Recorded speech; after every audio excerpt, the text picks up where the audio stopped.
Okay. So, nuevamente, non-classic congenital adrenal hyperplasia. Habíamos dicho que estaba dado principalmente por de deficiencia, 11 beta, 21, hydroxylase, 17 alfa hydroxylase. La más común, 21 hydroxylase deficiency. Dentro de las características generales mencionábamos que había una deficiencia en la producción de aldosterona. Ya sabemos que la aldosterona promueve la reabsorción de sodio, la eliminación de potasio. Acá hay nada. No llegó al final. No te saldrá en cuenta. Bueno, no valor. Como les decía, es una hormona que lo normal que hace es, nuevamente, reabsorber sodio, eliminar potasio. Deficiencia de aldosterona es igual a hiponatremia y hipercalemia, lo contrario. Entonces, esto es lo primero. Junto con el hiponatremia, sabiendo que el sodio es el osmol efectivo más importante intravascularmente, desarrollamos hypertension. Aparte de eso, no podemos sintetizar cortisol. Cortisol, aparte de que tiene el efecto permisivo con las catecolaminas para manejar la presión, exacerba hypertension, también tenemos que es una de las hormonas principales de estrés adrenales que se encargan de aumentar la glicemia, resistencia a insulina, de promover la movilización de ácidos grasos, o una de las principales cositas que nos va a dar el giveaway de hipercortisolinemia es hypoglicemia en ayunas. No ocurre el shift metabólico, que ya ustedes saben, bla, bla, bla. El cambio de los tejidos glucodependientes e insulino dependientes y dependientes a cambiar de sustrato metabólico de monosacáridos, de azúcares a ácidos grasos. Como es congenital adrenal hyperplasia, lo más común es que sea una patología, este derangement, más, como mencioné, hypotension, más hypoglycemia, como mencionamos acá, en neonato recién nacido. Todo neonato que nazca sin indicio de fiebre, o sea, nada infeccioso y desarrolle hypotension, naturalmente hay que considerar de una vez congenital adrenal hyperplasia. ¿Con qué usted confirma? Hiponatremia, hipercalemia. Yeah. Esa es la presentación clásica que van a ver. Aparte de esto, hay que sumarle el aumento de los andrógenos adrenales, que habíamos dicho que las presentaciones variaban de si era niño o niña. Habíamos dicho que en niña causaba aumento de virilización, aparición de características secundarias masculinas, distribución masculina del vello. Y en niños, principalmente lo que causaba era, pues, precocious puberty. Bien, que se me olvidó decirle algo. Bueno, pero ya al final me acuerdo.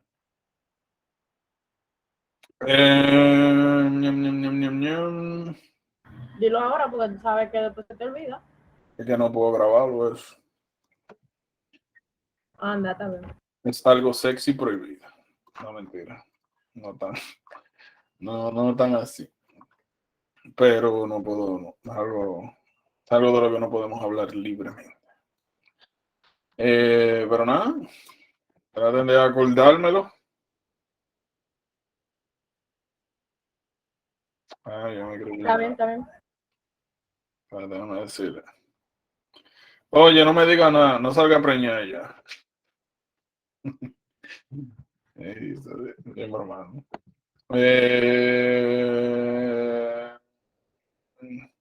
Sí. So, esto, deficiencia de aldosterona, deficiencia de cortisol más aumento de andrógenos adrenales, es lo que ustedes van a ver en congenital adrenal hyperplasia. Recuerden que en niñas, como lo mencioné, aumento de andrógenos, podremos encontrar principalmente Dios mío, genitales ambiguos. Que cuando tú que cuando tú pues les ves los órganos, es difícil sexuales, es difícil decir eh, si es niña o niña. ¿Cómo es eso posible? No se preocupen. Toda imagen. Ok, entonces este es el cuadro clásico. Usted tiene que pensar, oh, mira, congenital adrenal hyperplasia. Ahora, hay un problema. Hay una presentación no clásica. Y es, sobre todo en niños, lo van a ver. Miren, hay un pequeño concepto en el development y desarrollo de los niños. Nosotros comenzamos a hablar de pubertad precoz cuando 8 o 9 años ya comienzan a desarrollarse las características sexuales secundarias. Cada vez que uno vea sospecha de precocious puberty, hay que sacar dos edades. Está la edad cronológica, ¿verdad? De cuando nació hasta ese momento, y la edad de hueso. Cada vez que usted vea que la edad cronológica y la edad del hueso están iguales, no hay mucho problema. El problema está cuando tú tienes una edad cronológica, vamos a decir, de 7, y la edad ósea es de 8, 9, 10. Ahí hay problema. Cada vez que ustedes vean un niño con precocious puberty y la edad del hueso sea mayor que la edad cronológica, tienen que automáticamente pensar en non-classical congenital adrenal hyperplasia por deficiencia de 21 hydroxylase. Se le llama no clásica porque en los estadios iniciales de la vida, la deficiencia de la enzima no es tan severa que para causar hypoaldosteronismo ni hipercortisolemia, pero sí para causar aumento de la producción androgénica adrenal, por si acaso. Quizá muchas de las cosas que les estoy explicando ahora parezcan chinos, pero no se preocupen. Confíen en el proceso. Yo los entiendo, créanme. Esta fue una de las vainas que fue al final, como que yo entendí. Y dije, pero yo te toyo. Al final de los finales de los finales. No tiene que ser. Real, yo estoy en el aire. ¿Cómo? Que yo me siento en el aire. Sí, así te vas a sentir. Por lo menos con ese tema, mira, te digo, eso fue ya al final de los finales. Que yo dije, pero yo te toyo. Pero es algo que toma un poco de tiempo. Para serte totalmente sincero. Me voy a cargar esto. El que subió la mano hable.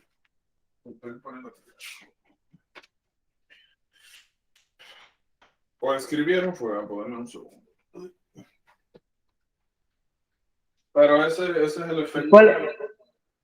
¿Cuáles signos puede presentar este paciente? ¿De qué? ¿De qué? O sea, ¿de qué me preguntas? O sea, sobre esta patología que estamos viendo ahora. Pero esta o la otra. Esta. Sí, esa, la de no classic, qué sé yo qué. Literalmente tú no vas a ver nada hasta que están en la transición a pubertad. Que sencillamente en vez de comenzar a pubertad a 12, 13, 14 años, la presentan a 8, 9 años. En el caso de niñas, virilización. En el caso de hombres, desarrollo de características secundarias antes de tiempo. Literalmente eso es lo que van a ver. Más nada. Más nada. No se preocupen que aquí delante, en reproductivo, hablan de eso, de sexual development. Por eso le digo que van a entender esto un poquito mejor más adelante. Pero el detalle es que esta patología no está en el libro. No está en el libro. Y se van a encontrar con ella. Eso es algo que por lo menos deben de pensar. Tener presente. Lo otro, miren, esto es nuevo. Esto es nuevo. Esto es de ahora, esto es lo último. Y es importante, miren, Esto, como le mencioné por el grupo, es un diferencial importante de hypertrophic obstructive cardiomyopathy, de miocardiopatía hipertrófica obstructiva. Habíamos hablado, yo no sé para qué yo a buscar un dibujo feo, si yo puedo buscarlo. Es una imagen normal. Ok.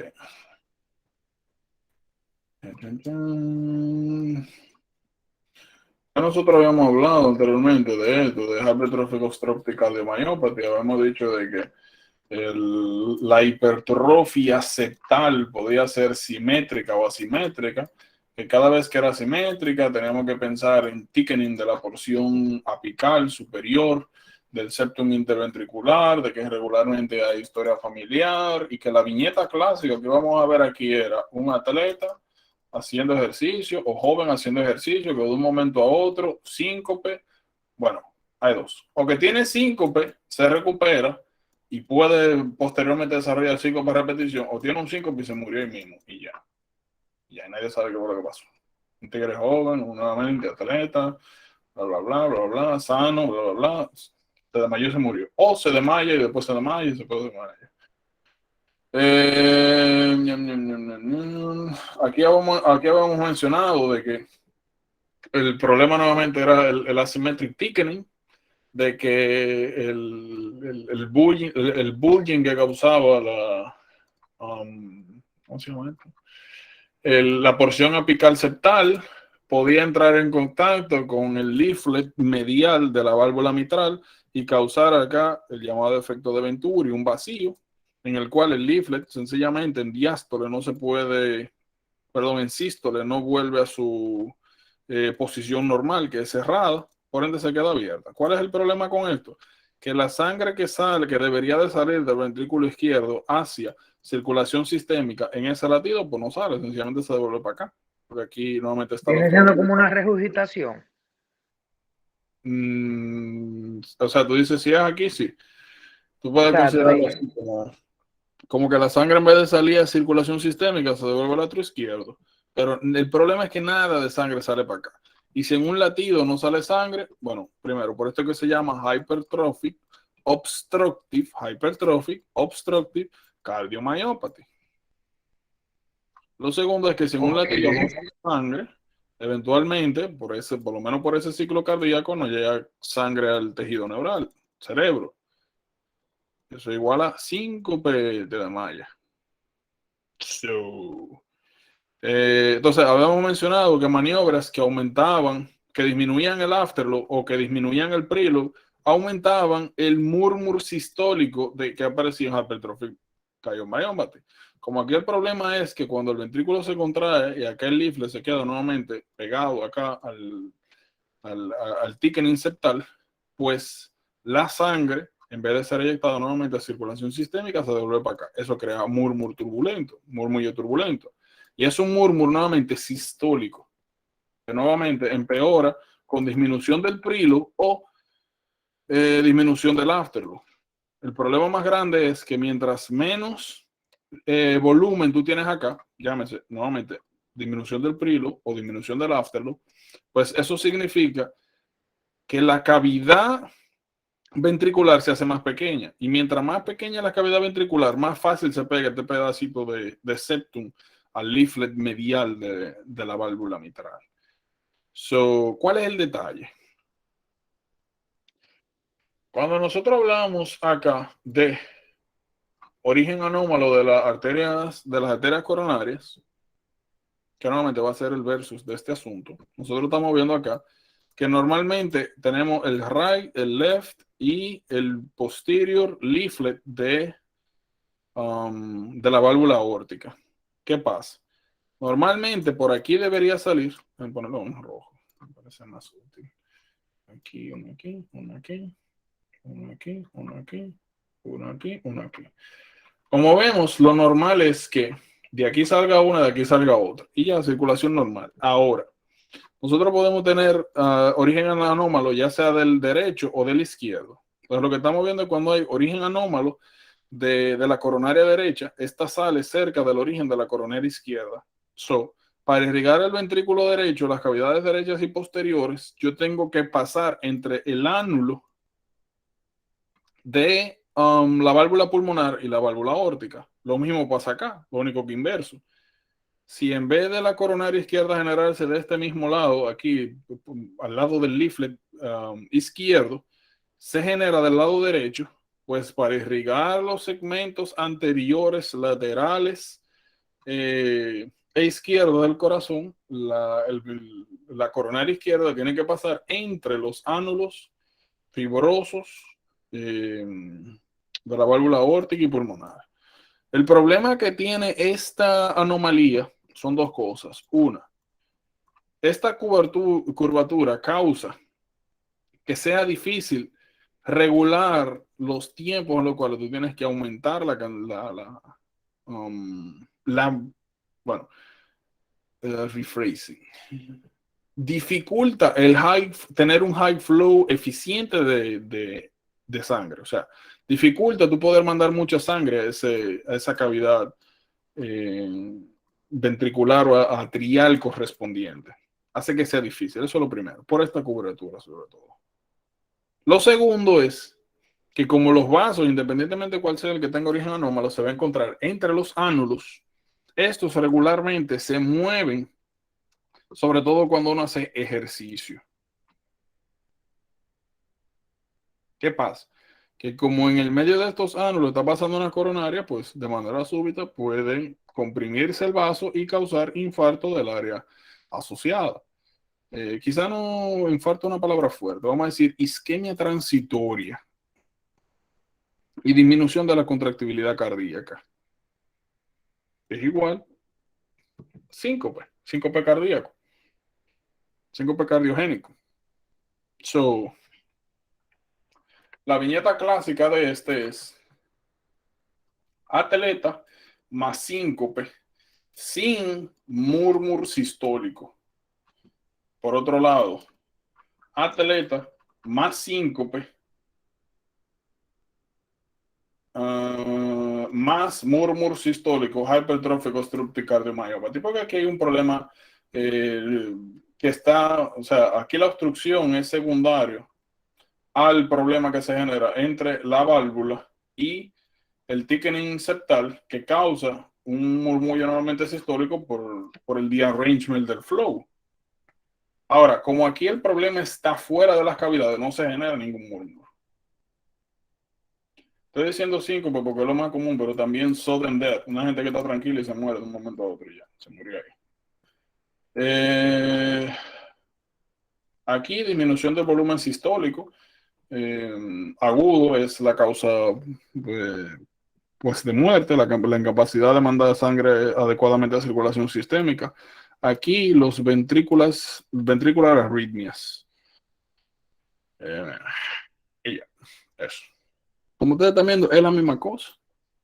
La diferencia entre uno y otro es esencialmente el murmur sistólico.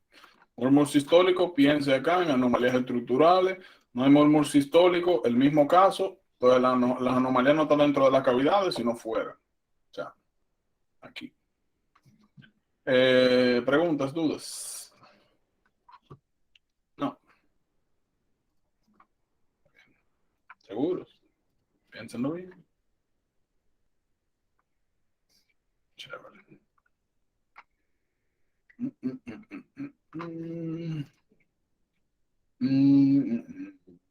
Acá, yo voy a dejar otra cosa. Un segundo. ¿A dónde yo puse eso? Allá ahora. Eso no está tan lejos. Mala mía, mala mía, mala mía. Pues yo no lo puse. Oh, sí. Claro. Aquí. Enter.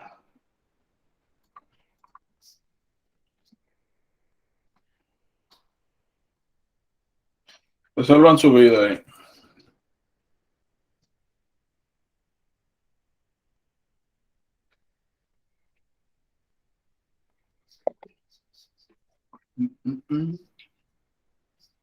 Bueno, acércalo un poquito más. No, eso es parte de la... No, mentira. Pero no sé si eso vaya a funcionar. Sí. No creo que vaya a funcionar eso. Pero está en el grupo, vayan, búsquenla. Ay, qué cool. Porque si la acerco, entonces se queda mucho. Seguro, lo siento. Trato, déjalo así, yo le doy zoom. Seguro.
Okay, nice.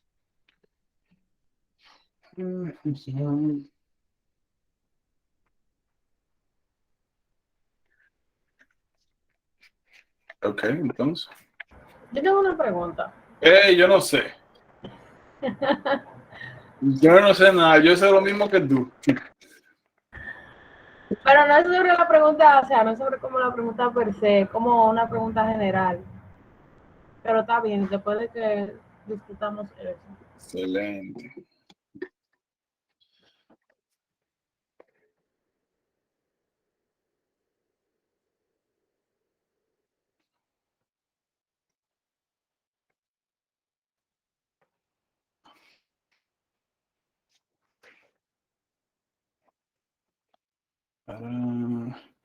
A ver si ve. Vamos a ponerlo aquí.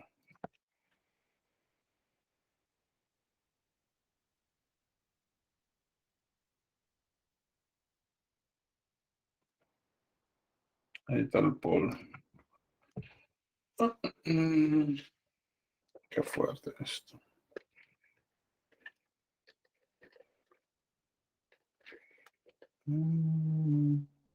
Okay.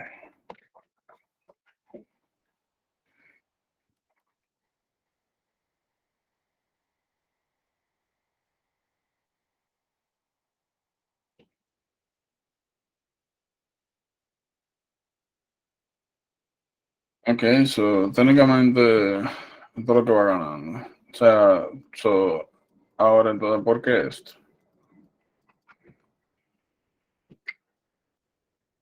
Bueno, deberíamos hacerlo más ordenado, ¿verdad? Se supone que lo primero es pregunta. Of the following recommendation, which will be the most realistic to circulate this condition? Ok, secuela. Estamos viendo, a ver, tenemos entonces, nos están preguntando por secuelas, lo primero que tenemos que saber es el diagnóstico. Y luego poder identificar cuáles son las secuelas y luego cómo prevenirlas. O sea, esto es lo que tenemos que hacer. Este es el orden de pensamiento, secuela y cómo prevenir. Ok. En la historia, ¿qué es importante? ¿Qué es importante en la historia? Comienzan a vocea durísimo. Dime Armeli y luego Bisanji, dígame. Dime Bisanji. Digo, coño, Armeli. A la mía. Voy Armeli para hoy. ¿Qué es lo que pasa? Nada, Bisanji, dale para allá. Escuchan. Sí. ¿Me oyen? Ajá. Perdón. Yo decía que lo primero que me fijé fue la edad y el sexo. Luego con lo que viene el paciente, que lo dice ahí, que viene con fatiga, mialgia y los días que hace cuánto tiempo lo tiene. También decía que tiene, wow, el examen físico. Pero antes de eso, yo me fijé Güey, sigue en orden. que el Aquí hay paciente, algo. ¿Cómo? o sea, me fijé que él no tiene antecedentes tóxicos, como que es un muchacho aparentemente sano. ¿Y qué tiene que ver eso? O sea, porque Bueno, eso es importante.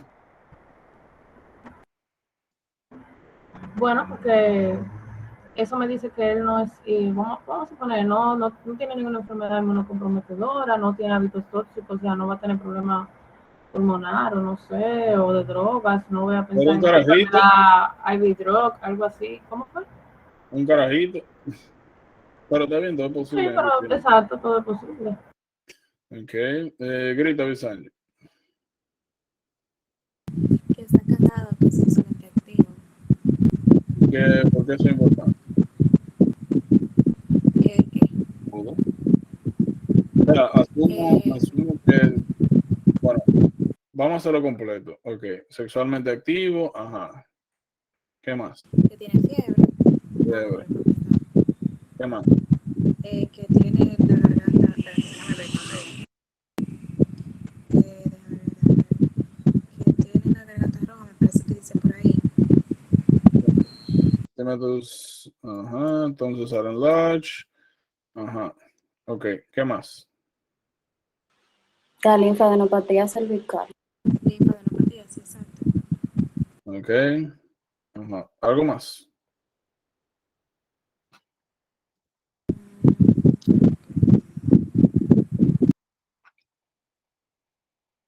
Ok. So, ¿qué es lo que él tiene? Mononucleosis infecciosa. ¿Cómo tú sabes? Por los, o sea, por la edad, o sea, que es sexualmente activo. También sabemos que eso es más común como que en adolescentes, jóvenes adultos, también por la constelación de síntomas que tienen. Ok, so, rephrasing. ¿Por qué es mononucleosis sobre Strep pyogenes? O sea, ¿por qué esto no puede ser? Bueno, no menciona que tiene.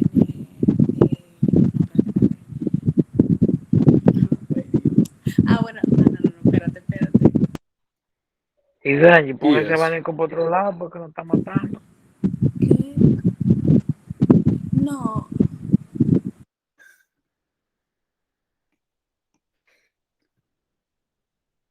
¿Por qué no puede ser eso? O sea, ¿qué criterio ustedes utilizaron para descartar esto?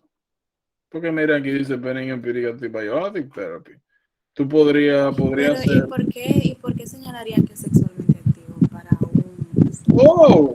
Pero no te lleves de eso, porque mira, aquí dice que tiene eritematosis y exudado. Yo empecé a los 13, Vicente, Y ¿qué otra fue Y eso? la mialgia, una pregunta. Vicente, una pregunta. ¿Cómo se transmite mononucleosis infecciosa? por secreciones, ¿Cuál secreción? Es una sola. Besos. saliva, Saliva, es una sola. Tú tienes que estar sexualmente activo para dar eso. Tú puedes salir por ahí y hacer deshacer, chulearte a medio mundo y que te dé una mononucleosis y te muera de paso y eso no es, tú sabes, no hay penetración, no hay más nada. So, ¿qué tiene que ver? En este caso particular. No es relevante, de hecho. Porque mononucleosis infecciosa no es un STD, no es un STD.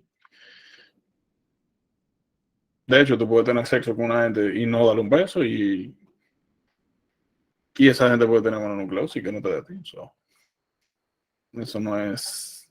O sea, podría ser relevante, pero nuevamente, la asociación de sexually active no está vinculada en caso de que lo que estén pensando sea mononucleosis, no es relevante. O sea, entiendo el contexto, pero digo, una cosa no necesariamente tiene que ver con otra. Entonces, tú puedes chulear a todo el mundo y se ve un virginazo, o sea.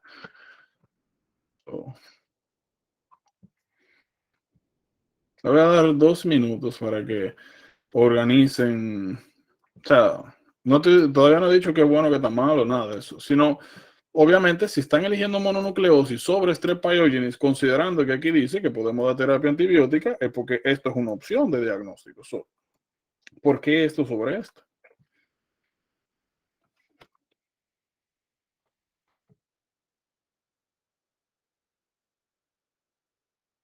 Y para que organicen su cabecita. Vamos a sacar esto.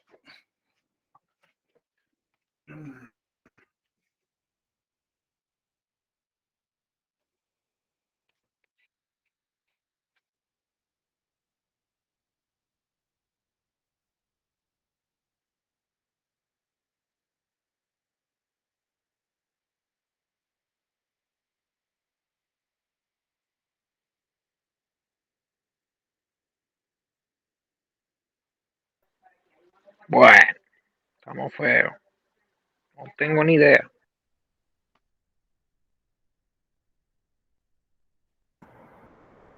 Yo pienso que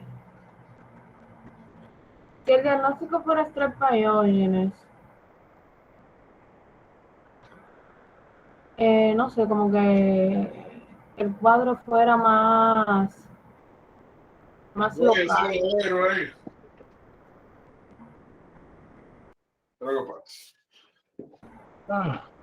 Yo decía que Oh, ven acá. Qué disparate, yo no le di esta vaina. Coño, no joda. Pero está bien. Ajá. Nada, ya se acabó el tiempo entonces. que si el caso, si fuera Strep pyogenes, el caso fuera más local y ¿Qué es eso de lo que? la sintomatología fuera más local. ¿Cómo así? No fuera tan, bueno, él tal vez pudiera presentar la fiebre, pero los síntomas se van a enfocar más en el área de la garganta y aquí hay como decir, un pequeño cóctel. Yo digo, ajá, por ejemplo, la fatiga y eso es la mano, ya tú dices. Ok. Y entonces, ¿qué pasa con esto? ¿Y qué pasa con esto? Háblenme de esas dos cosas. No, pero vimos que mononucleosis podía presentar el exudado.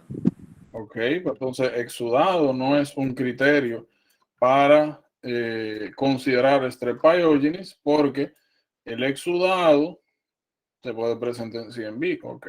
O sea, estoy diciendo CMV, pero es IBV CMV, ¿verdad? Ok, por si acaso. Ok, ¿y esto? ¿Qué pasa con esto?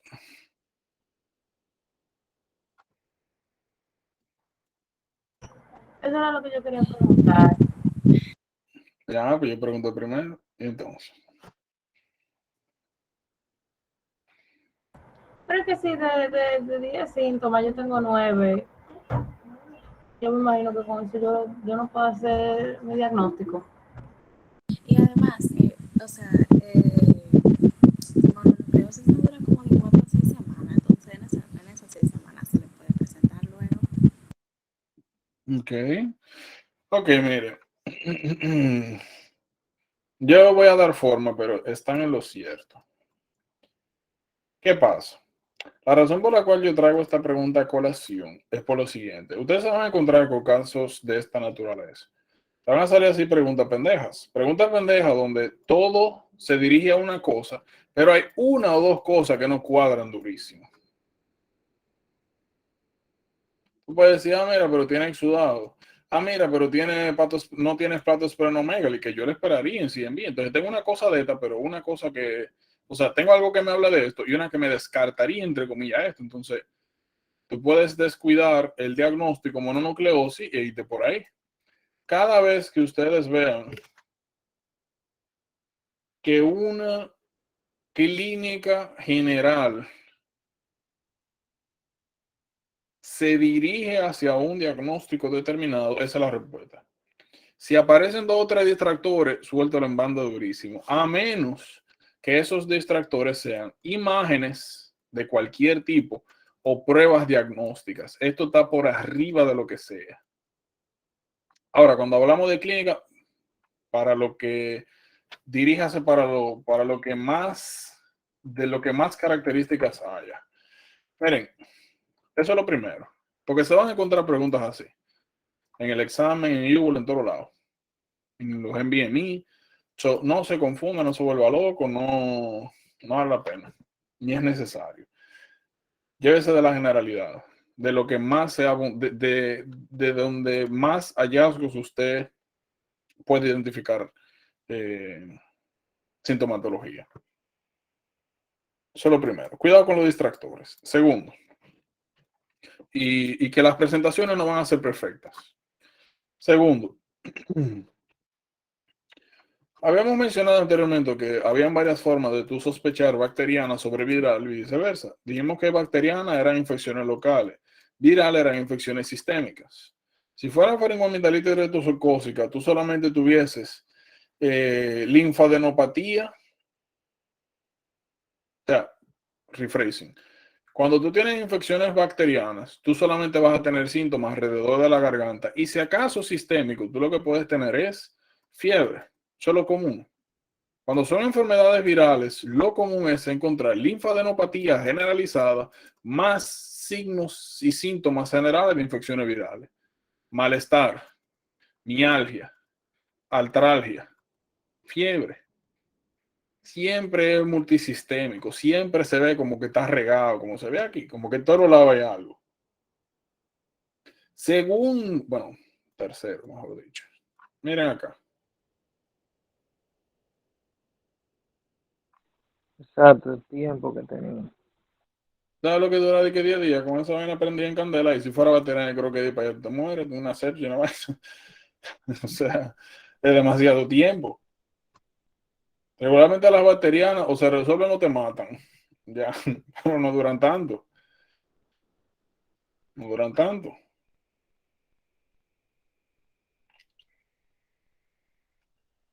Tiredness, achiness, myalgia, sistémico. Eso habla de viral por todos lados.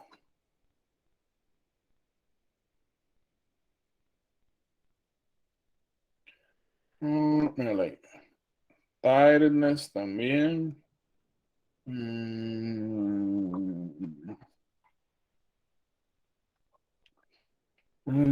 Ok, lo otro. Como mencionaron, que ahora no hay hepatosplenomegaly, no quiere decir que no se va a desarrollar más adelante. E igual, vale más prevenir, porque no te cuesta. Aquí la prevención no es un medicamento. Aquí la prevención es evitar un comportamiento por 4 o 6 semanas, ya. De hecho, 3 o 4 semanas, la mayoría de las veces es más que suficiente. Y ya. Te está ahorrando una cirugía ahí, te está ahorrando aumento de riesgo por sepsis por encapsulados, te está quitando el riesgo de exponerte a vacunas que no son necesarias de los 65 años, que son neumococo y la polivalente de encapsulado. Eso es poco, por mucho, te estás evitando mucho. Eso hasta de sospecha tú lo haces.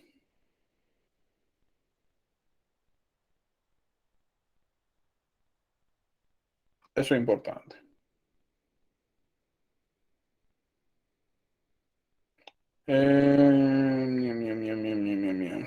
Una pregunta. ¿Qué ustedes me dicen de la B?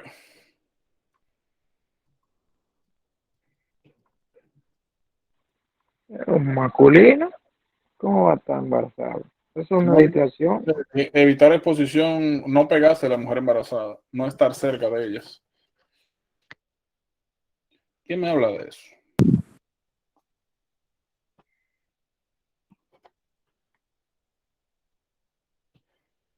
¿Cómo podemos descartar? Porque eso es importante, sería lo primero. Porque puede causar Algo de esto que mira, no te le pega a la mujer embarazada. Dímelo. porque puede causar me parece que es mononucleosis congénita o algo así.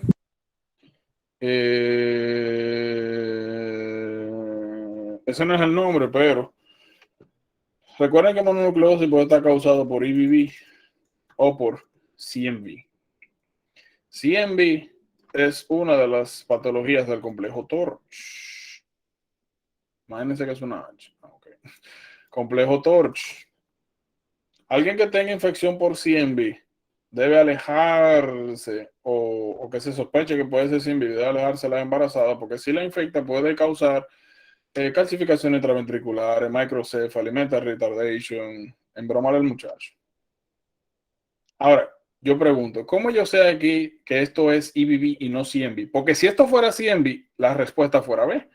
Yo sé que esto es EBV porque los exudados tonsilares son más frecuentes a suceder en EBV que CMV.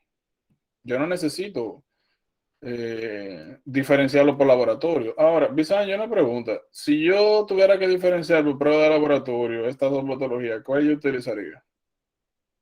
El monospot. El monospot test, que da positivo para Para Está bien, Epstein-Barr virus. Ok, EBV. Ok.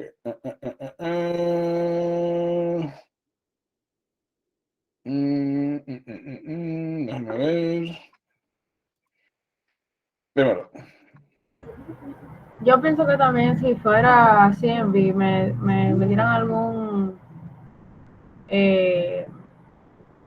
¿cómo digo? Antecedente como de algo que él se ve inmunocomprometido, porque no también necesariamente, eso, porque a ti, a mí, a cualquiera ahora mismo le puede dar CMV. Lo único que está relacionado con CMV inmunocomprometidos es, la neumonía. ¿cómo? ¿Cuál es la O patología sea, que aparece asociada a CMV en inmunocomprometidos? esa retinitis, Retinitis, ¿y qué otra? neumonía.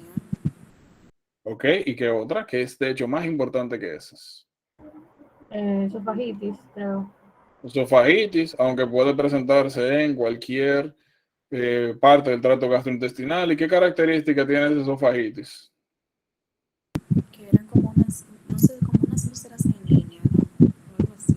Vesículas ulceradas de manera lineal, que era un verso importante de esofagitis Creo que era por cándida. por cándida y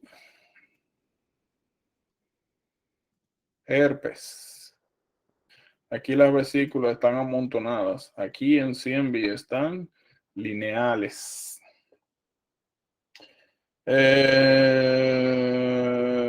Esto ya es Kawasaki, no lo hemos dicho. Empiric antibiotic, hablamos de este asunto. Avoid going to school, nada que eso sería más de otras patologías, meningitis y compañía, eso nada que ver. Tengo una pregunta curiosa respecto a esto, que no tiene nada que ver, pero son cosas que hay que analizar también. Análisis necesito un análisis del estado hemodinámico cardiovascular.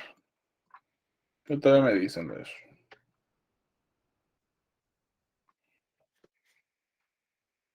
¿Cuál es el hemodynamic state de él?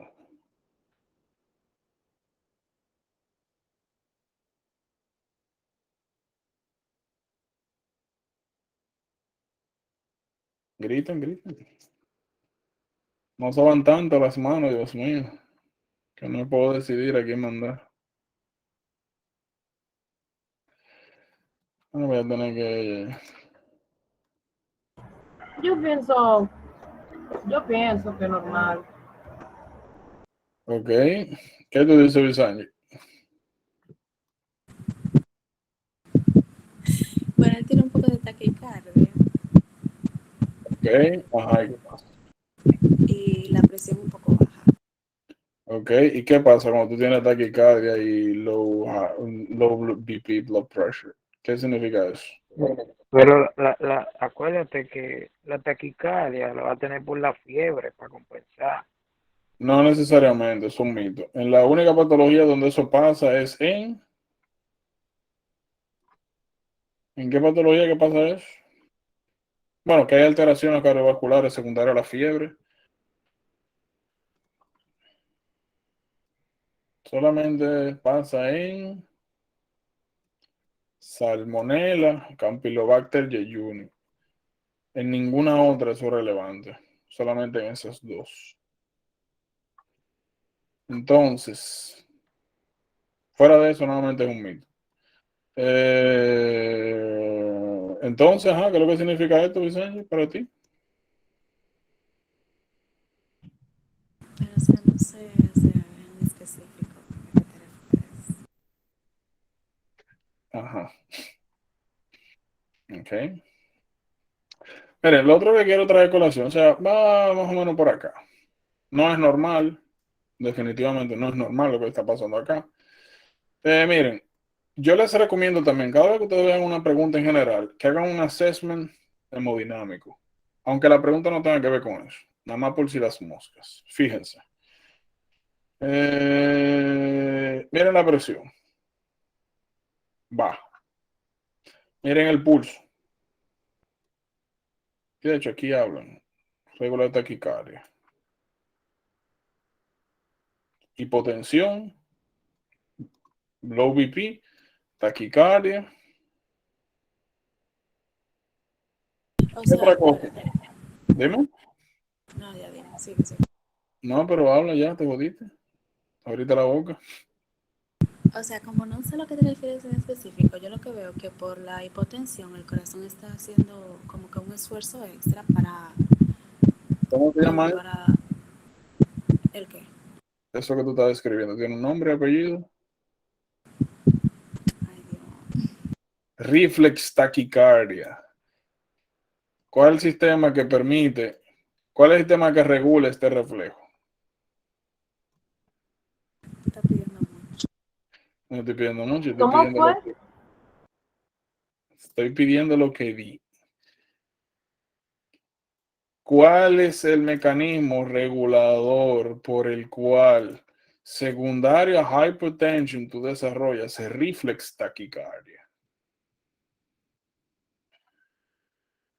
Se olvidaron de los receptores, de los vasoreceptores carotídeos y los vasoreceptores aórticos. El arco reflejo que aumentaba la respuesta simpatético-parasimpatética. Hablamos de eso, de Ay, lo que sí, sí, sí, sí, sí, sí, es verdad, es verdad. era durísimo, ya. Pero está bien. O sea, fueron cosas que vimos. Fueron cosas que vimos. Así que yo no estoy pidiendo mucho del chisme. Estoy pidiendo lo que vi. Nada más ni nada menos. So, claro.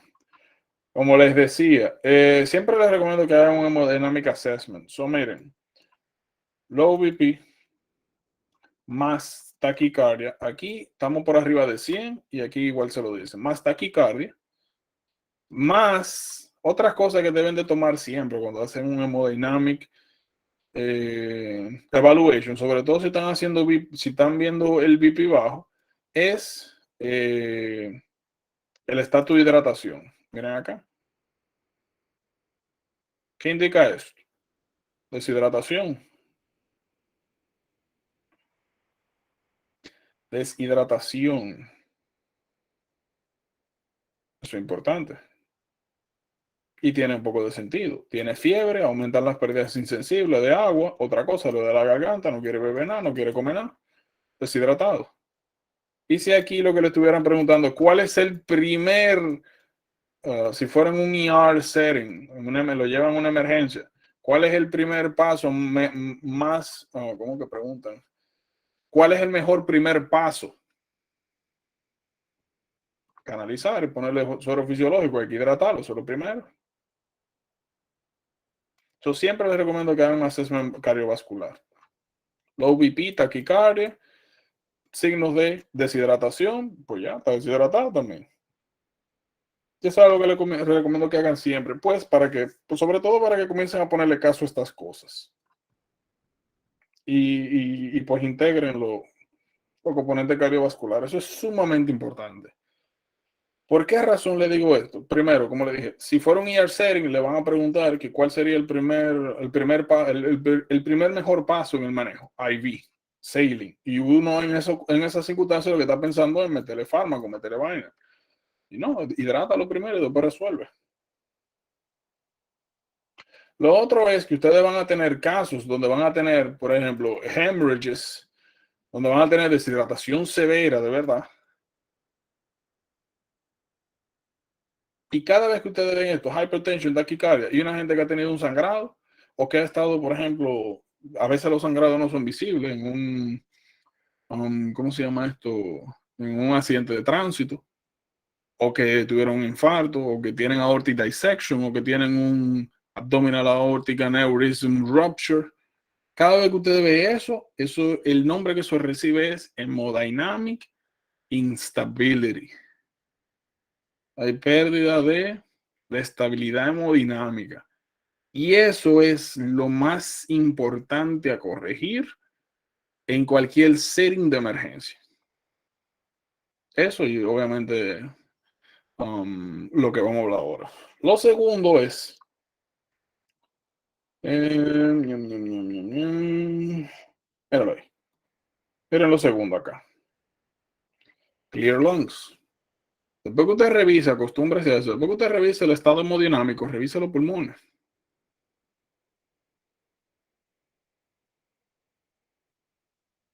Si están encharcados, sea alguna alteración general, eso le puede decir si el problema es cardíaco o no cardíaco, si el problema es de otro sitio.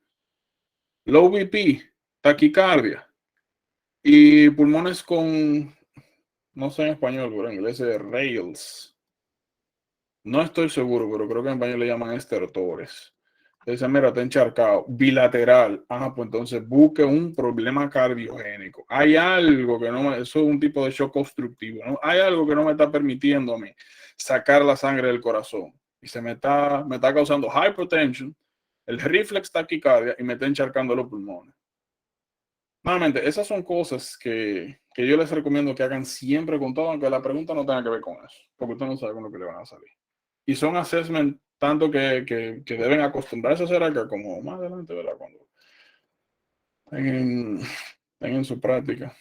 Ahora me incluyo nosotros que somos regramatasano.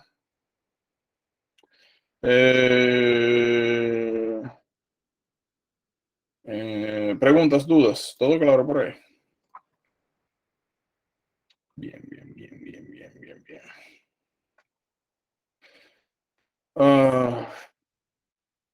Ok, aquí nos quedamos en type 2 diabetes. Miren, esto es importante. Habla de eso ahora.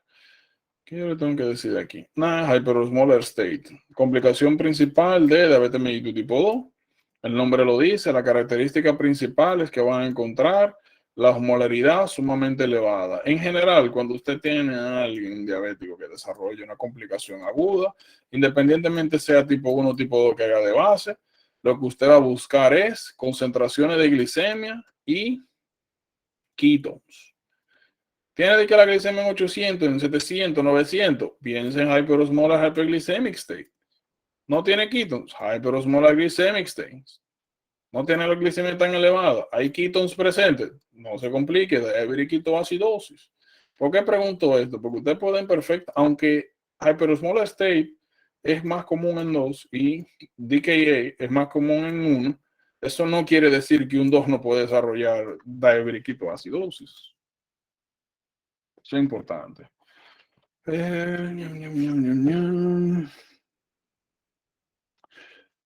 Miren, aquí habían dos cosas que era esto. Está bien.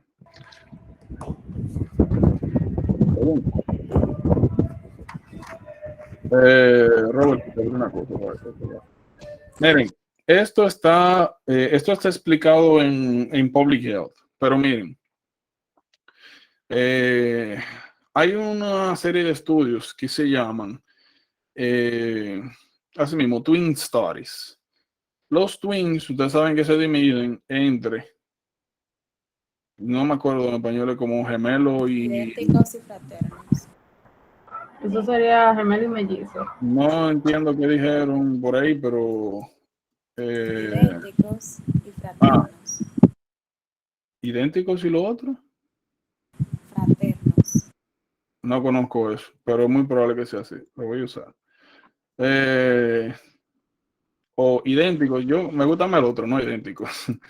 Pero sí, tú tienes idénticos, donde el genome que comparten los dos muchachitos son match 100%, y están pues los no idénticos que no tienen compatibilidad 100% con el genome. ¿Qué pasa? Yo no sé cómo lo hacen. Yo no sé si es que dicen, mira, en el hospital, cada vez que naca un muchachito, cada vez que naca un muchachito se avisen, ¿no? No sé, pero sí sé que con este grupo de personas hacen varios estudios para establecer lo que llaman concordancia genética. Y es que le dan follow-up a los que tienen concordancia genética completa y a los que no. Y a medida que va pasando el tiempo, ven cuáles patologías tienen a desarrollar estos dos juntos o separados, y lo mismo acá. De lo que ayuda a esto es para poder estimar el peso que tienen los factores genéticos. Por ejemplo, aquí nosotros estamos viendo que en general,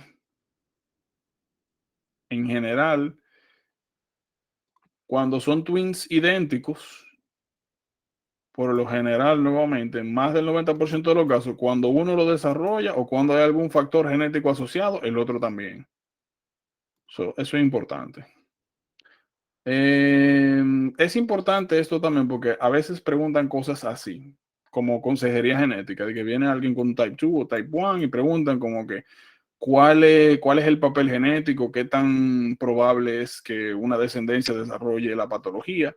En el caso de que sea type 2, bien strong. En el caso de type 1, no está, aunque hay, no es tan fuerte. Por ende, type 2, predisposición genética importante. Type 1 se van por poligénica. Hay una serie de patologías que tienen herencia poligénica. Y lo que trata de explicar este tipo de herencia poligénica es que seguro ustedes han escuchado, el asunto este de que tú necesitas tanto factores ambientales, triggers, como genéticos. O sea, no es suficiente tú tener la carga genética, en pocas palabras, por si acaso. Eso es lo mismo que el multifactorial. En esencia, sí, pero el de poligénico, va un poco más allá. Porque como dice el nombre, polygenic, puede ser, no es solamente asociado con una alteración genética, sino que pueden haber varias que estén vinculadas al desarrollo de la patología. Pero vamos a decir que es una especie de mezcla. Esto yo te lo dijeron. Lo único que tengo que aclarar acá es lo siguiente. Aquí tienen que tener dos cuidados cuando les hablan de hipoglicemia. Lo primero, mire, esta clasificación se la tienen que aprender así mismo cuando me la tienen acá. ¿Cuáles son neurogénicos? Neuroglucopénicos. Eso es importante, lo preguntan. Sobre todo por alguito. Miren, diaforesis, taquicardia, tremor, anxiety.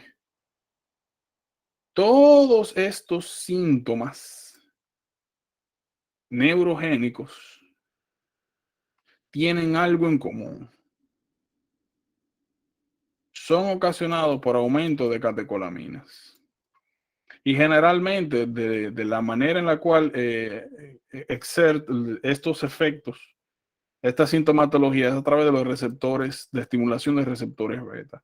¿Por qué esto es importante? Personas que son diabéticos y están tomando beta bloqueadores, estos síntomas pueden pasar inadvertidos. Eso es importante. Bien importante. Aunque no son recomendados los beta blockers porque disminuyen la secreción de insulina, pueden llegar a utilizarse, sobre todo si outweighs los risks long term, pero para que tengan una idea. Por si acaso, miren, el tratamiento de hipoglicemia depende del setting. Oigan bien, intramuscular glucagon, Si el setting donde se desarrolla el escenario de hypoglicemia es de que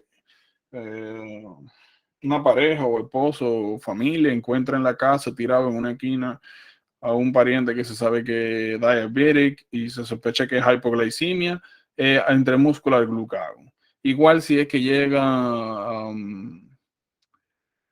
paramédicos y lo encuentran tirado a un supuesto hypoglicemia tirado en el piso, intramuscular glucagon. Es el más rápido de todo.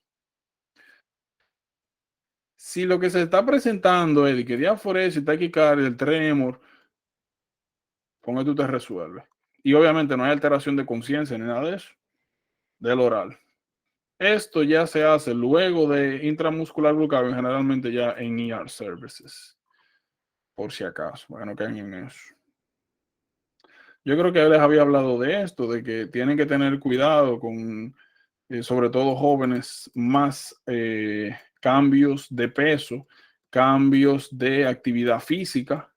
Una gente que un día X, no sé, lo deja un bus por ahí, tiene que caminar un par de kilómetros más para llegar a la casa y ese día no comió bien de manera adecuada o ha perdido peso, de cómo hacer al gimnasio, que está haciendo más ejercicio, hay que ajustar la dosis de insulina, por si acaso.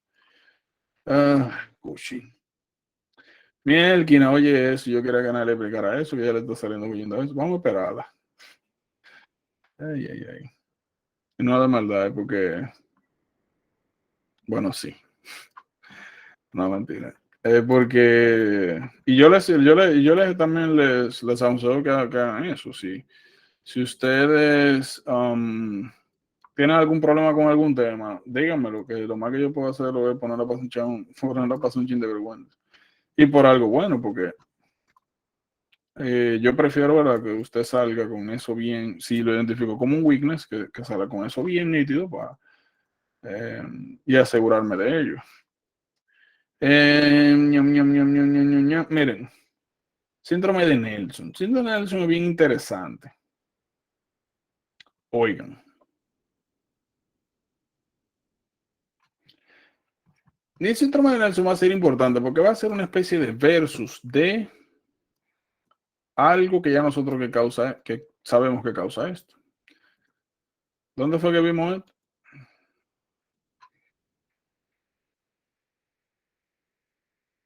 Tararán, tararán. Prolactinoma, pereleoma, prolactinoma,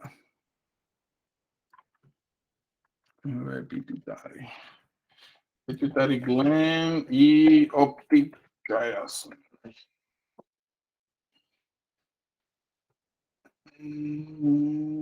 Ok, aquí se ve. Ahí.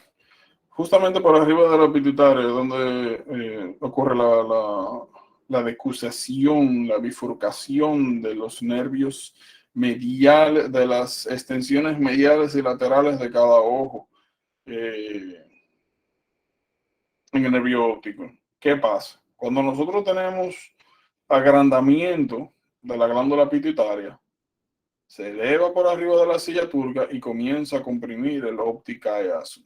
Y dijimos que cuando eso sucede da bitemporal hemianopia, que ya sabemos que es dificultad de la visión de los campos visuales laterales. Los campos visuales se dividen en dos: nasales, que son los mediales, están al lado de la nariz, y temporales, que son los laterales. So, bitemporal hemi, mitad, anopia, incapacidad de ver. Bitemporal hemianopia. So, bitemporal hemianopia, headaches. Lo que normalmente van a pensar primero es en pituitaria adenoma, prolactinoma, que es el más común. Ahora, miren que tenemos aquí. Cushing disease. En Cushing disease, en vez de nosotros tener un prolactinoma, lo que tenemos es un tumor de pituitaria secretor de ACTH. Regularmente, cuando se desarrollan tumores secretores, las células implicadas pierden la regulación del feedback negativo. En pocas palabras, comienzan a secretar hormonas de manera autónoma, que fue lo que vimos en primary hyperparathyroidism. Esencialmente.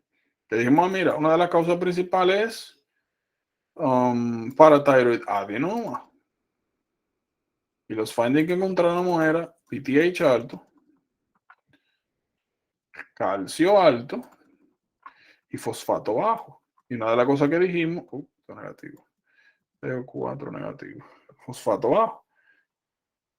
Entonces lo que nosotros dijimos, mira, eso es un adenoma secretor que ha salido del feedback negativo, de la corrección del feedback negativo. Y eso lo sabemos porque PTH alta, calcio alto. Esto no tiene sentido. Si lo vemos desde el punto de vista fisiológico de funcionamiento normal, debería ser lo contrario.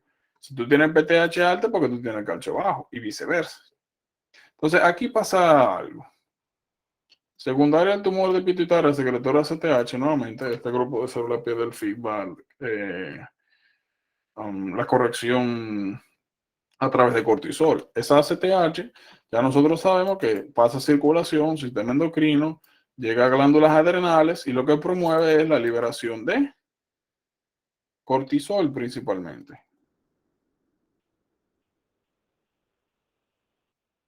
So, Cushing disease es hipercortisolismo central, porque el problema está en la azotea, en la pituitaria. Ahora yo pregunto, en este escenario, ¿cómo estarían los niveles de CRH? ¿Qué ustedes creen? Me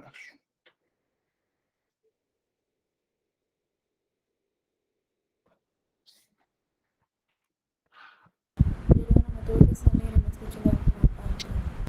Olvida todo menos a ti. Dímelo de nuevo, por favor. Que me tuve que salir y no escuché lo último que dijiste. Ay, Dios. ¿A dónde te quedaste exactamente? Aquí. Cuando entré estabas hablando de la CRH, no sé. Bueno, por si acaso. Mencionaba que regularmente cuando nosotros tenemos una glándula secretora que se convierte en adenoma, o sea, en un tumor secretor, que regularmente ese adenoma pierde la regulación por feedback negativo. Eso es muy común. Significa que, en este caso, si nosotros en pituitaria, vamos a ponerlo aquí, hipotálamo, pituitaria, aquí glándula adrenal. Nosotros aquí tenemos un tumor secretor de ACTH. Normalmente, cuando la ACTH llega a la glándula adrenal, se promueve la liberación de cortisol y ese cortisol inhibe a la producción de ACTH. Ahora, como en este caso es un estado patológico, donde es un tumor secretor de ATH que ya deja de responder a cortisol, pues este loop sencillamente continúa. Se pierde la regulación. Ahora bien, bueno, y este es el llamado Cushing disease, donde nosotros tenemos hipercortisolismo central o secundario. Entonces, lo que preguntaba era, en este caso de Cushing disease, ¿cómo encontraríamos la CRH? Las posibles respuestas son normales, arriba, disminuida. Como tú fuiste la última que entraste. No, mentira. ¿Cómo encontraríamos CRH? Disminuido. Yo pienso Ok. lo mismo. ¿Por qué? Porque el cortisol está alto y va a inhibir la secreción de CRH. Ok, entonces CRH bajo, ACTH elevada, cortisol alto, eso me indica que el problema está en la pituitaria, que sigue secretando ACTH aunque los niveles de cortisol están elevados, eso no es normal. Ahora, ¿qué pasa? Si este proceso se cronifica, ¿cómo va a responder con el tiempo la glándula adrenal? ¿Qué va a pasar con la glándula adrenal? Hiperplasia. Sí, exacto. Adaptación celular, hiperplasia secundaria. Un aumento constante de la demanda de secretor para secreción de cortisol significa que para poder cumplir con esas nuevas demandas o nuevos requerimientos, debo aumentar la cantidad de células, hyperplasia. ¿Cuál es el detalle? ¿Puedes repetir, por favor, que se me fue la conexión? ¿Cómo? Se me fue la conexión después que yo dije hiperplasia, si puedes repetir. Oh, sí, que si yo tengo una estimulación de ACTH constante sobre la glándula adrenal, para yo poder meet los requerimientos de cortisol que requiero ahora, según las señales de la pituitaria, debo de sufrir secundariamente hyperplasia para poder aumentar la cantidad total de cortisol que voy a requerir. Ahora, claro, esto es patológico, ¿verdad? No es normal. Ahora bien, en el caso de Cushing disease, el tratamiento es, o sea, una cosa que podemos hacer es quitar las glándulas adrenales y pues suministrar exógenamente el cortisol y ya, resolviste el problema. Quitar las glándulas adrenales es más fácil y menos riesgoso de quitar la pituitaria. Tú tienes que entrar para el sistema nervioso central. Ahora, ¿cuál es el detalle? Cuando nosotros quitamos la glándula adrenal, todo el cortisol que secretaba esa glándula sencillamente desaparece. Yo no tengo la glándula. ¿Cuál es el problema con eso? El poco... ¿Cómo? No, está bien, explica. Está bien, si quieren hablar, no tengo problema. El poco control, el poco feedback negativo que tenía ese cortisol sobre la glándula se pierde. Y eso exacerba la secreción de ACTH.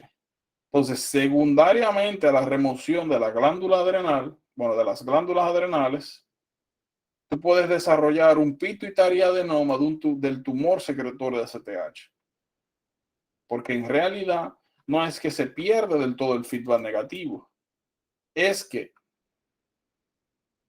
para yo controlar la secreción de ACTH necesito mucho más cortisol de que estoy produciendo, aunque ya haya hipercortisolismo.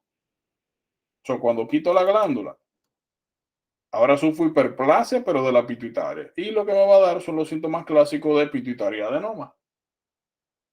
Headaches, bitemporal hemianopia. En pocas palabras, es una hiperplasia de pituitaria secundaria a la remoción de las glándulas adrenales. Simple. Otra cosa que tienen que tener en cuenta es que esto último que yo mencioné pasa de manera fisiológica. Imagínense que ustedes tienen, o sea, imagínense que tienen este caso. Hipotálamo, hipófisis, glándula adrenal. Imagínense que ustedes encuentren un cáncer de glándulas adrenales o encuentren un feocromocitoma bilateral. El tratamiento es extirpar las adrenales. Si usted quita las adrenales, disminuye cortisol. Si disminuye cortisol, no hay quien inhiba a la pituitaria. Si no hay quien inhiba a la pituitaria, se produce ACTH de manera descontrolada. Y si de manera crónica yo aumento la secreción, entre comillas, los requerimientos de secreción de ACTH, lo que va a ocurrir en la glándula es hyperplasia. Tú puedes desarrollar un tumor en un setting normal, con el eje normal, con el eje bien, tú puedes desarrollar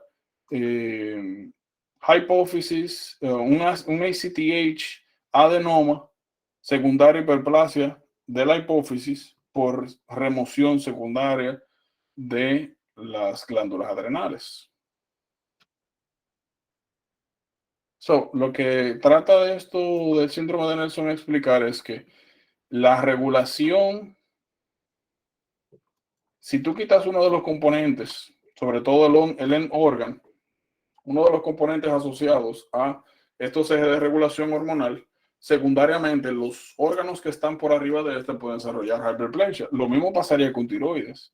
Si tú tienes tu hipotálamo TRH, tienes tu hipófisis TRH, o sea, no es único de esto, y tienes tu glándula tiroides, si te agarra una gente y le quita la glándula tiroides, o sencillamente comienzas a dar drogas antitiroideas de manera que se inhiba totalmente la secreción de hormonas tiroideas, o la TSH, mira, puse TRH, no.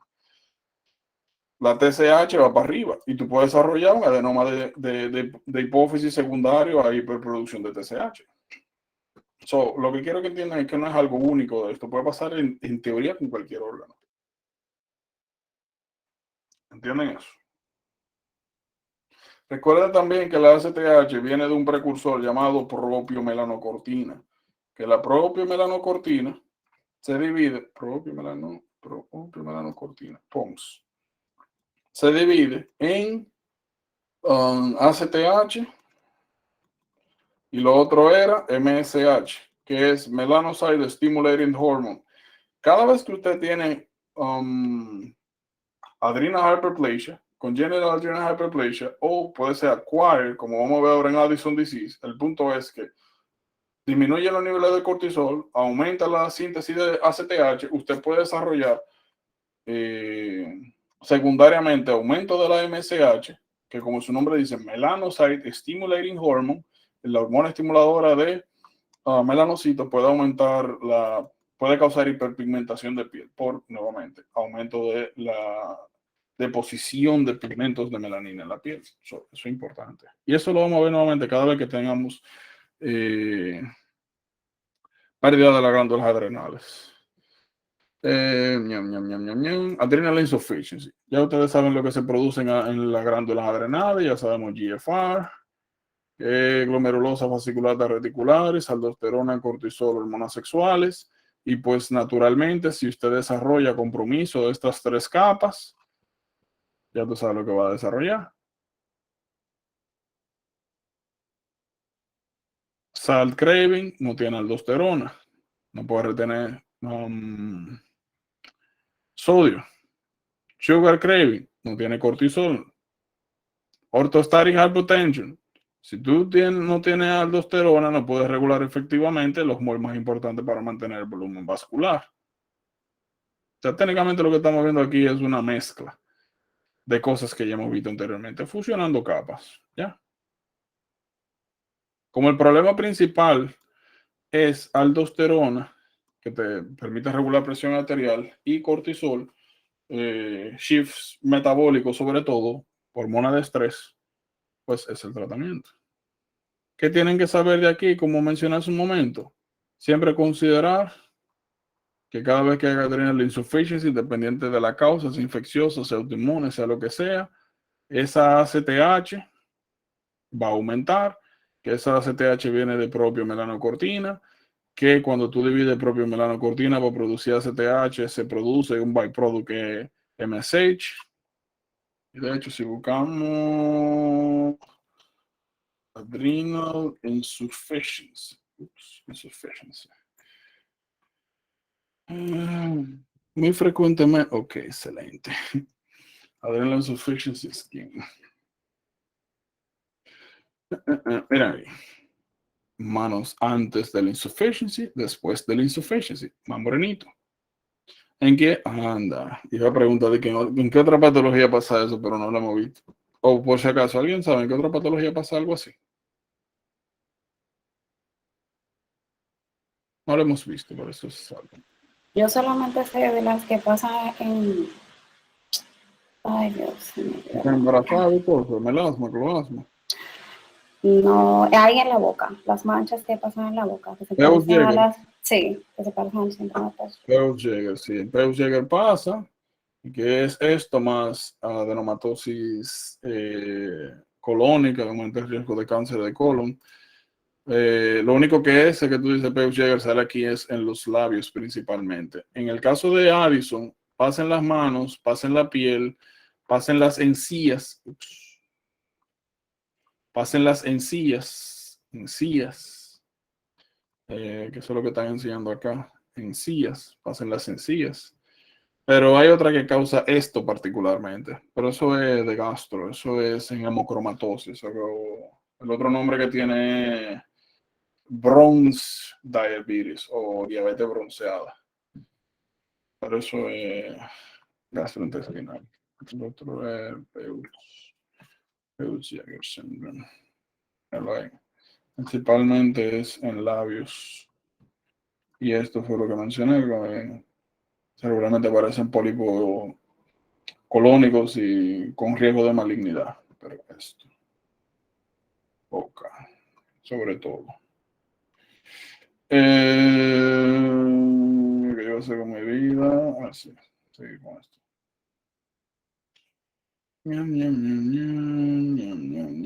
Ok. De adrenal insufficiency, eso lo estamos hablando desde, ¿cómo se llama esto? Desde aquí.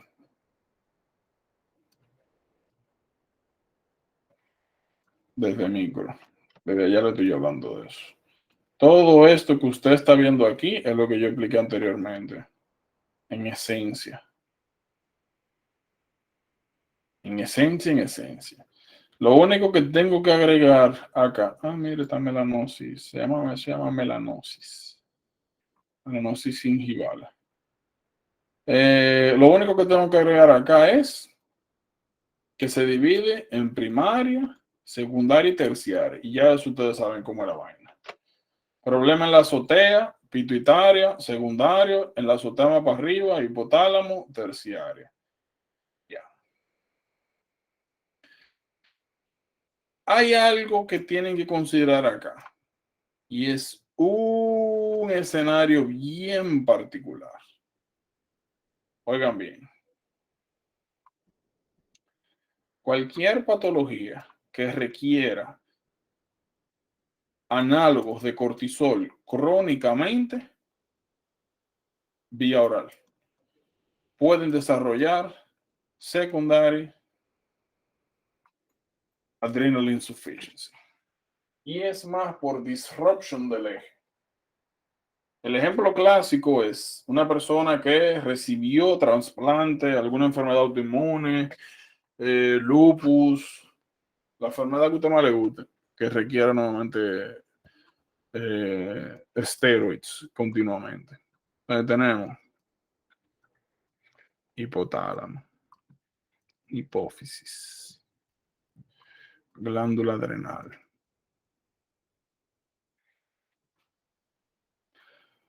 Ok. Entonces tenemos a alguien con una patología de base que requiere esteroides. Si una persona recibe esteroides de manera crónica, ¿cuál es el efecto que eso tiene sobre el eje?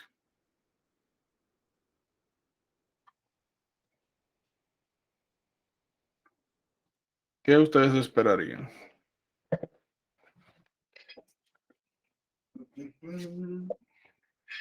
Dios mío, no suban tanta mano. Bueno, el eje va a parar su producción porque si lo están metiendo, imagínate.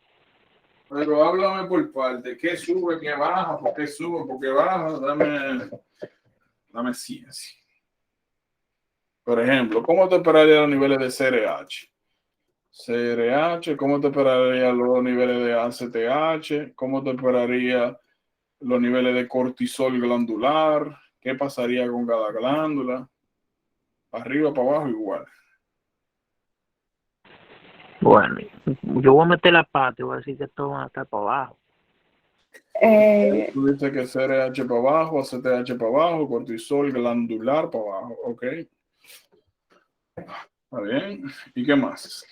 ¿Qué pasaría con la glándula adrenal con el tiempo?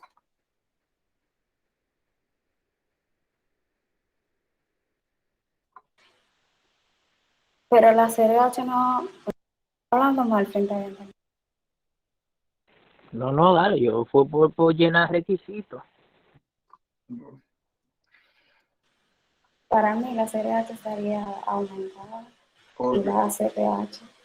Porque los corticosteroides disminuyen la producción de cortisol y si el cortisol está bajo, pues la CRH va a aumentar y consecuentemente va a Está aumentar hablando la de ACTH. esteroides.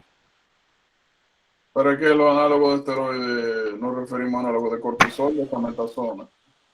Ujú. Ajá. Y si estamos dando un análogo de cortisol, no debería aumentar nada de esto, debería disminuir, porque esto inhibe esto inhibe esto. Es como si estuviésemos dando cortisol. Y estos órganos responden al cortisol. Mientras sea cortisol, no importa dónde venga.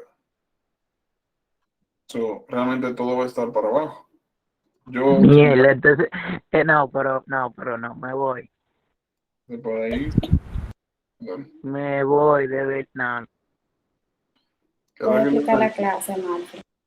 Claro. Todo eso nerado, dígame, ¿sí o no? No, está bien, tampoco. Mañana yo te digo. Ya, no seas así conmigo, loco. No, checha. ¿Qué es lo que iba a hacer? Ah, sí, entonces todo para abajo, porque tú estás dando un análogo de lo que te controla el eje. Ahora, ¿cuál es el detalle? El cortisol adrenal se vaya a pique para abajo, porque si tú lo estás dando para afuera y todas las hormonas que se encargan de estimular la producción de cortisol aquí están para abajo, pues aquí se deja de producir cortisol. ¿Y qué pasa con los tejidos que no ejercen función? Se atrofian. Se atrofia. Una Atrofia. pregunta. Entonces, con la administración crónica de análogos de cortisol o esteroides, tú desarrollas secundariamente atrofia De la... ¿Cómo es? De la glándula. pero no toda. Tú tienes GFR, aldosterona, cortisol y sexuales. Tú solamente desarrollas atrofia. Miren, la aldosterona está regulada por el eje renina-angiotensina-aldosterona y por los niveles de potasio principalmente. Tú desarrollas atrofia de los otros segmentos clásicamente, pero la zona glomerulosa se queda igualita porque no te rige por concentraciones de cortisol. Ahora, si desarrollas atrofia glandular secundaria, ¿cuál es el problema con esto? Si tú desarrollas atrofia de la zona fasciculata, que es la que te produce cortisol, por estar dando cortisol exógeno, si tú interrumpes y dejas de dar ese cortisol, puedes desarrollar insuficiencia adrenal aguda. Tú quitaste los esteroides, quitaste el cortisol y la glándula tiene atrofia de la zona reticulata. ¿De dónde va a salir cortisol si lo dejaste de dar? Y ya aquí no se produce para atrofia secundaria. Esto es importante nuevamente cuando usted tienen estos pacientes que necesitan esteroides de manera crónica. Y es bien importante sobre todo cuando requieren algún tipo de intervención quirúrgica. A veces, secundario al proceso quirúrgico, aumentan los requerimientos de cortisol o sencillamente le ponen viñetas donde no hacen reemplazo, donde no continúan las infusiones de cortisol. No se sorprende si ustedes ven nuevamente uno de estos pacientes que necesita esteroide crónico, que lo llevan a cirugía por cualquier razón que sea, trauma, algo electivo, un trauma salvaje por ahí, y que después de la cirugía desarrollen hipoglicemia, hipertensión, hipercalemia, hiperpigmentación de piel, mano, mucosa, te están poniendo en la cara, y un adrenal insufficiency secundario.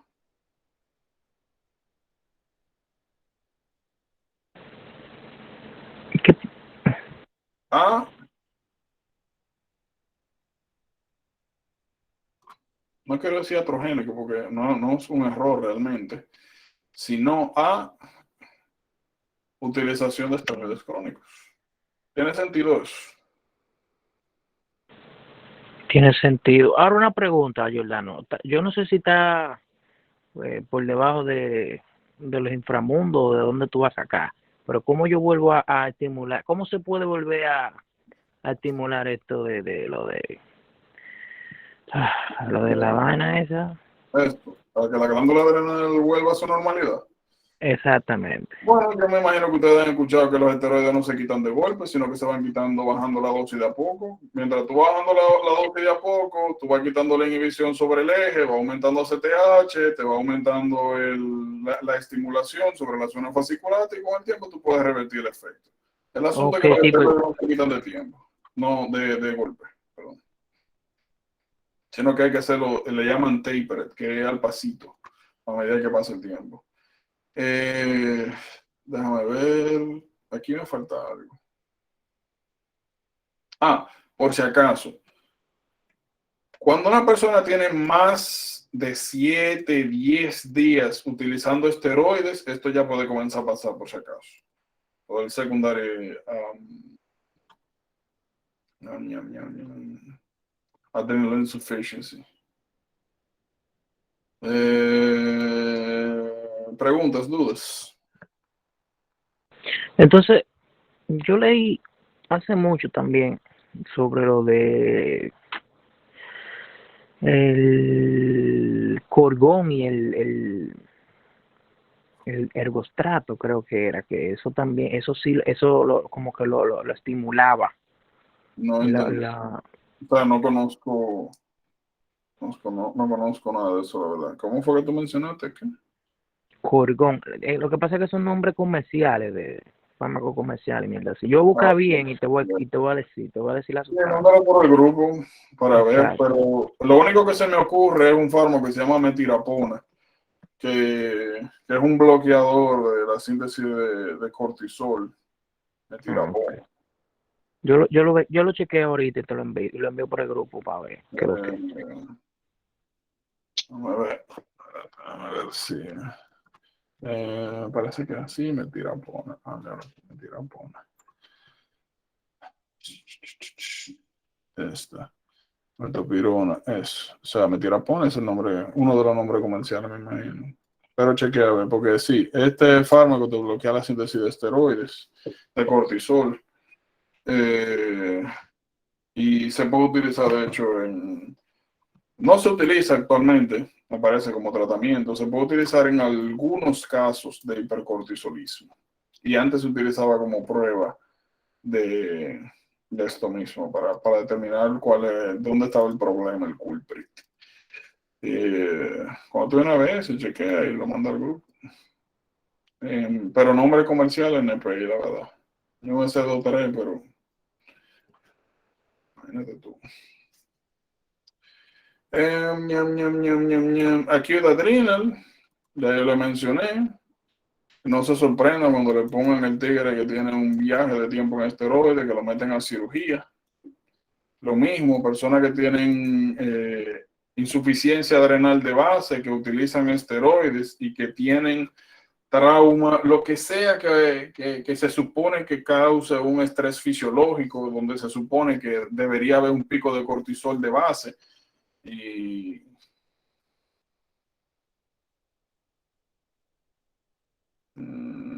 ok. Pues sí, donde sea, en cualquier situación donde se supone que tú necesites un pico de cortisol y como hay insuficiencia adrenal de base, pues si tú sigues dando la misma dosis, pues desarrollas secundariamente un acute adrenal insufficiency. El mejor ejemplo fue que le di el de la cirugía. Cirugía, traumas, infecciones, accidentes, lo que sea. De esto ya ustedes se lo saben, ¿verdad? Ustedes se lo saben. Parejos Fidericsen, eso lo vimos. Niños, meningococcemia. Una complicación de Neisseria meningitidis en niños. ¿Ya?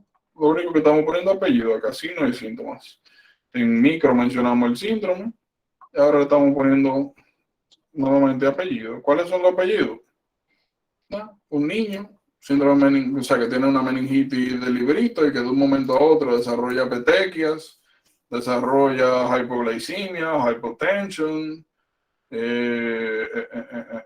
¿cómo se llama esto? Hypercalemia, hyponatremia, ya no se pueden sorprender. Mira, un adrenal insufficiency arriba de una meningitis, ya, síndrome de Waterhouse-Friderichsen, o hyperpigmentation, como mencionamos, ya. Miren, yo no sé cómo ustedes lo pueden hacer esto. Yo le voy a decir el tollo que yo hice, pero como a ustedes les sirva mejor.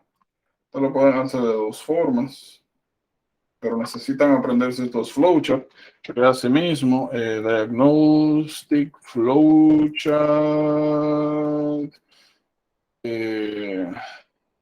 adrenal insufficiency. No les recomiendo que hagan estas abreviaciones, yo lo hago porque ya estoy acostumbrado, porque después hacen una vaina y cuando Cuando van a responder no se acuerdan qué es lo que significaba eso. Pero no, ya como estoy acostumbrado nuevamente a lo así, pero no lo recomiendo. Otra cosa que puedan hacer es esto. Es un buen tollo o hacerlo así, tapar algunas cosas y dejar otras abiertas, cosas que usted tenga una idea de qué se trata.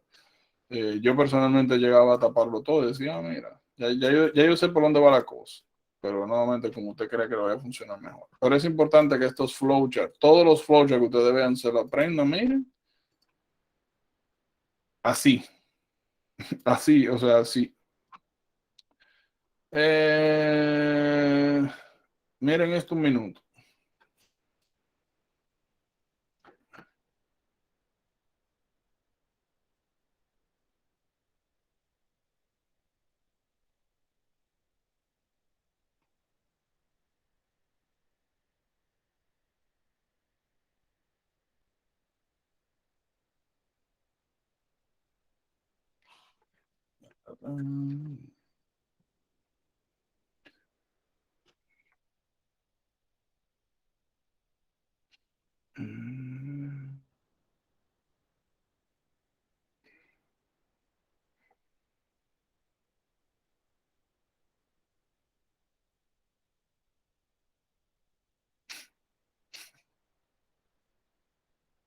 Ay, qué risa. Hay que reírse. ¿Ya lo vieron? Bueno, yo lo leí. Ok, entonces, dígame, ¿qué tengo que aclararles? ¿Qué no entienden de ahí? ¿Qué no tiene sentido? Al principio, eso es que hay que chequear el cortisol en la mañana, ¿verdad que sí? Sí, por ahí que se comienza. Regularmente eso es lo que le llaman el morning salivary test. Yo me parece que quizá lo he mencionado, que a las 5 o 6 de la mañana tiene que irse y se mide el cortisol en saliva. Lo Ok, normal entonces, es que uno en la madrugada tenga un pico de cortisol. Eso es lo normal. Otra cosa que se ok. puede hacer, el ACTH Stimulation Test. Si me preguntan, si le ponen por si acaso un adrenal insufficiency y le ponen A, cortisol salivary cortisol, B, ACTH Stimulation Test, es ACTH Stimulation Test, porque es más reliable, más efectivo, más confiable que el cortisol en la madrugada, por si acaso. Ahí no se sorprendan si le sale así. Entonces, Ajá. dale a ver si tú me vas a responder lo que yo... No, es que yo no voy a decir nada aquí. Si ustedes no me preguntan, yo no tengo nada que decir. Ustedes están viendo ahí el flowchart. Esa es la secuencia diagnóstica para saber dónde está el problema. Ok, Es simple. Ustedes cuando ustedes sospechan que hay un adrenal insufficiency, lo primero que ustedes van a chequear es dos cosas, como le dije. Una, normalmente, nuevamente, 5 o 6 de la mañana hay un pico de cortisol. Se supone que si usted mide ahí, debería encontrar precisamente eso. Niveles fisiológicamente normales, o sea, elevados a esa hora. Lo otro que usted puede hacer es un ACTH Stimulation Test. Se supone que si tú tienes hipotálamo, hipófisis y glándula adrenal, se supone que si tú das exógenamente ACTH, se supone que lo que debe pasar es que esa ACTH llegue a la glándula adrenal y se genere un pico de cortisol, porque tú estás mandando el mensaje para eso. ¿Cuál es el detalle? Si luego de tu la ACTH o en la mañana tú no encontraste el pico de cortisol, ni el fisiológico ni el que tú provocaste, eso te está indicando a ti que... ¿qué problema en el hipotálamo? Espérate, por parte. Si tú das ACTH y no hay un pico de cortisol, y esto lo diste tú se lo inyectaste, significa que la glándula adrenal no está produciendo cortisol. No está respondiendo. Tú le estás mandando el estímulo y no te está dando tu pico de cortisol. Ahora, cuando esto sucede, lo que sigue es tomar una muestra de sangre y medir los niveles de ACTH de manera aleatoria. Si los niveles de ACTH salen elevados, significa que la glándula adrenal no está produciendo cortisol. Porque de la única manera que tú tienes niveles altos de ACTH es de dos maneras. O con un tumor productor de ACTH, o si tú no estás produciendo cortisol de manera adecuada, ¿ya? O hipocortisolismo. Ahora bien, si cuando tú haces el random measurement, tú te la encuentras disminuida o normal, inapropiada anormal significa que tú tienes ACTH normal y el cortisol bajo. Tú dices, hey, ven acá, aquí hay algo malo, aquí hay algo raro, porque si yo tengo el cortisol bajo, el ACTH debería estar para arriba. O lo mismo, si yo tengo cortisol bajo, si encontré cortisol bajo aquí, cortisol bajo acá, lo normal es que la ACTH esté arriba. ¿Está normal o está para abajo? Eso es anormal. Entonces, el problema está en la azotea. La ACTH está normal y tengo el cortisol bajo, pues el problema está aquí. ¿Entienden? Sí. ¿No? ¿Cuál es el problema? Que esto puede ser medio confusing y usted tiene que saber no solamente los hallazgos para sospechar uno de otro, sino que también debe de saberse la secuencia. Pues se lo van a preguntar eso. Por eso le dije, agarre el flowchart, agarre y va a hacerlo ahí, como yo no sé, usted lo quiere hacer en la flashcard, pero tiene que saberse la secuencia específica. ¿Cuál es el primero y cuál es el último? ¿Qué significa cada cosa? Y nuevamente, al final esto se resume a saber cómo se regula el eje de manera fisiológica. Y ya. Ya. Porque lo que tú estás viendo aquí es respuestas anormales versus respuestas normales. Finito. Mira, esto está muy interesante. Ay, Dios mío. Esto está más bonito. Vamos a pasar a gastro. Gastro y chulería. Muy bien chulo, gastro. Gastro es chulísimo, porque gastro es como cardio, pero en vez de fisiología versus, pila de versus. Es muy chulo, gastro. Muy, muy, muy chulo. No quiero ser gastro, pero es muy interesante, la verdad. Que es fácil, o sea, no digo, o sea, hay mucho material para hacer versus. So, es relativamente fácil aprenderse las cosas. No es como esto, que tú tienes como que aprenderte cosas al infinito, el universo y vaina mágica. Por si acaso,